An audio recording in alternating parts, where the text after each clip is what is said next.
नमस्कार, फिर पैसा बोलता है, मैं आपका स्वागत है। मैं आनंद श्रीनिवास। आज सोने के दाम में 20 रुपया का गिरावट है, 15,010 तक पहुंच गया है और 24 कैरेट गोल्ड में 16,375 तक पहुंच गया है। चांदी बोल रहे हैं 10 रुपया कम हुआ है, 265 तक पहुंच गया है, लेकिन 2,42,829 रुपया तक पहुंच गया है। रुपया वहाँ ही है, 95 रुपया 70 पैसा पे है।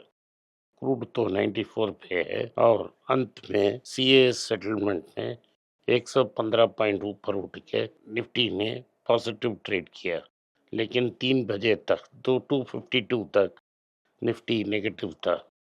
बैंक निफ्टी जो 150 पॉइंट नेगेटिव था, एंड तक -12 तक पहुंच गया। सारी मेजर इंडेक्सेस नेगेटिव थी। कल्याण ज्वेलर्स 1% में क्लोज हुआ, सिप्ला -1.5, तंगमइल -1.4। कल अगर आपने हमारा एडवाइस फॉलो करके साउथ इंडियन बैंक खरीदा होता तो 45 पैसा की डिविडेंड आपके हाथ लग जाता, लेकिन जब हमने पहले बार उसको कंसिडर करने के लिए बोला था, वो 5 रुपया के आसपास है। अगर 5 रुपया में आपको 45 पैसा का डिविडेंड मिल रहा है, लगभग 9 से 10% का रेट है, तो आप साउथ इंडियन बैंक को एक 9% यील्डिंग बॉन्ड की तरफ रख सकते हैं, अगर आपने उसे उस समय कंसिडर किया होता। गोल्ड की दाम 3 महीने की हाई में पहुंच गई है, 4,706 डॉलर्स पर आउंस। बिग डॉलर के कारण हम रुपया को हर बार सिर्फ डॉलर से तोल मोल करते हैं, बाकी करेंसीज के साथ तोल मोल नहीं करते हैं। अगर आप ब्रिटिश पाउंड के साथ तो मेल करें तो रुपया 131 रुपया तक पहुंच गया है। कुछ साल पहले वो सिर्फ 100 रुपया में था। आज यूरो के अगेंस्ट लगभग 117-18 तक पहुंच गया है और स्विस फ्रैंक में भी 130 तक पहुंच गए, तो रुपया अदर करेंसीज के अगेंस्ट और फॉल हो रहा है। इसके कारण इंपोर्टेड इन्फ्लेशन भारत में बहुत ज़्यादा होगा।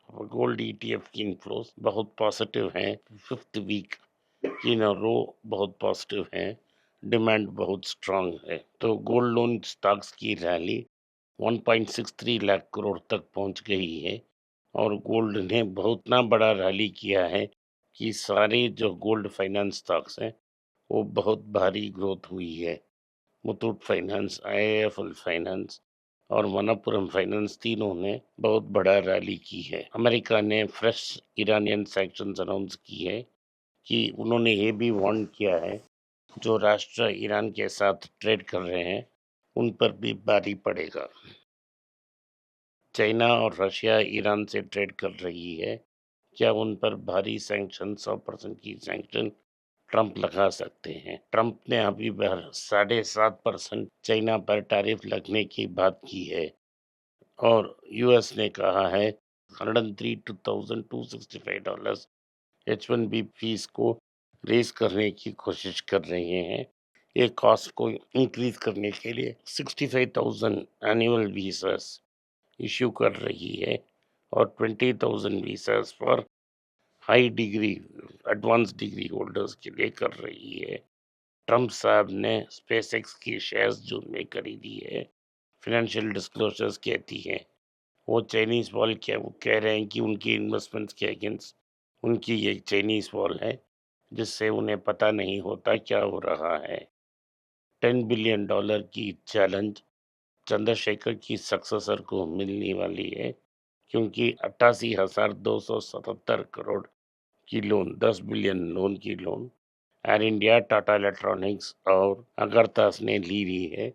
इसे हैंडल करना अगले आने वाले सीईओ का काम होगा। टाटा सन्स ने कहा है 17 सितंबर की बोर्ड मीटिंग होगी अगेंस्ट ट्रस्ट गवर्नेंस डिस्प्यूट्स।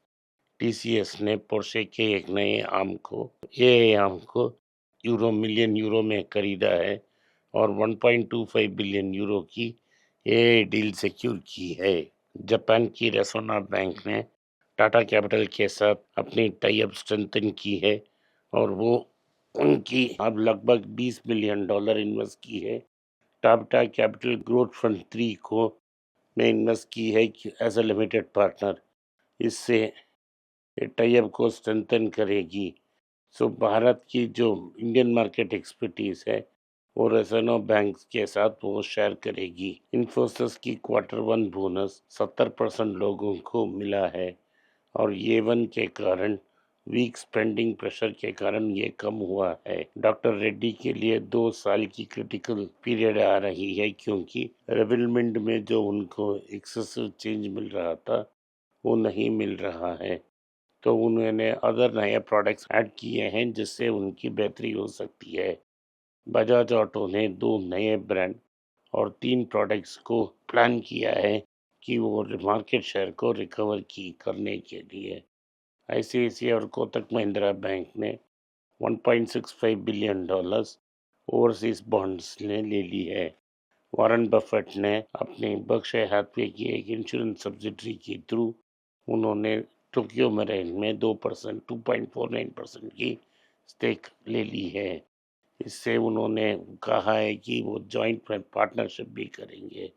वो ऑस्ट्रेलिया में 2-3 इंश्योरेंस कंपनीज के बारे में भी सोच रहे हैं।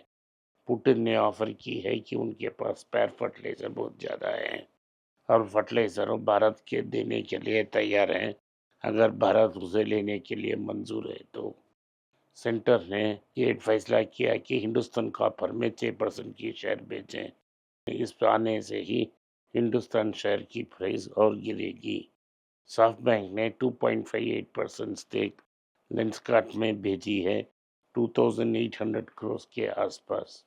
जना बैंक में की प्रमोटर ने 17% की स्टेक को 571 रुपीस में बेचने के लिए तैयार हो गई है। मार्केट पे न्यूज है कि फेडरल बैंक इसको खरीदने के लिए तैयार है। फेडरल बैंक की शेयर्स लगभग 3% इससे गिरी है। आज के लिए इतना ही। आपने इस पॉडकास्ट को सुना, इसके लिए मैं आपका आभारी हूँ। अगर आप मुझसे संपर्क करना चाहते हैं, नीचे दिए गए व्हाट्सएप नंबर और ईमेल में मुझसे संपर्क करें। अगर आपको ये वीडियो पसंद आया तो इस वीडियो को अपने दोस्त और रिश्तेदार के पास भेजें और उन्हें देखने की आग्रह करें। नमस्कार, धन्यवाद, जय हिंद। अगर आप मुझसे संपर्क करना चाहते हैं, नीचे दिए गए ईमेल में मेल भेजें। मेरी टीम आपके साथ संपर्क करेगी और मदद भी करेगी।